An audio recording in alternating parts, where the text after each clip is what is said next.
Hammaga salom. Наконец-то sizlarga yangi va qiziqarli bo'ladigan obzor bilan keldim.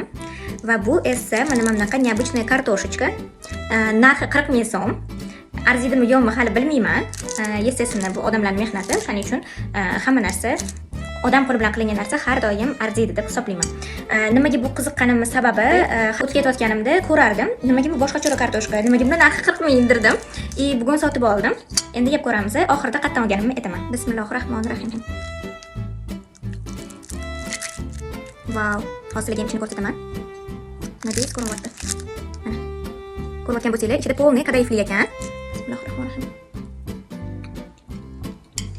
Mazasi to'g'risini aytganda, обычно men kartoshkalarni o'ylardim, что juda ham приторный shirin bo'ladi deb o'ylardim. Chunki yeganimda shunaqa edi haqiqatan. Bu kadayifli bo'lishiga qaramasdan приторный shirin emas, bu birinchisi plyusi. Keyin haqiqatan ichiga mana shu kartoshkaning ichiga kadayif qo'shib, buni juda ham необычно qilishgan ekan. Menimcha narxiga arzisi kerak, tag'in ham bilmadim. Konditerlar ko'proq tushunadi. Lekin ko'p narsa именно o'sha joyda ozgina обычный tsinalardan qimmatroq. The Dessert degan joy. Agar Instagram'i bo'lsa, обязательно kirib ko'rsanglar bo'ladi. Agar yoqsa, olsanglar bo'ladi. Men faqat попробовать qilish uchun oldim, ya'ni yeb ko'rish uchun. Bu menga yoqdi. Qolganini o'zingizlardan. Kim yeb ko'rgan bo'lsa, albatta ta'riflarini yozib ketsanglar, xursand bo'laman.